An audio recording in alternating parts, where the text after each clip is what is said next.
Hey guys, this is Fidel HLRBO out here on the property cornfield. Got to the stand a little late. Got busted by Dell heading towards their bedding area. Right now I'm in between cornfield that the farmer's still trying to let dry. It's been real wet as of late, and a soybean field.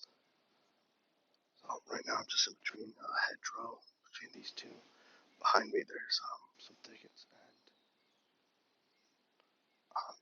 and I believe bedding, some good bedding area. So hopefully we get some action here today in this nice long morning. Wind's blowing pretty good. But yeah, just trying to hammer something, knock something down, guys.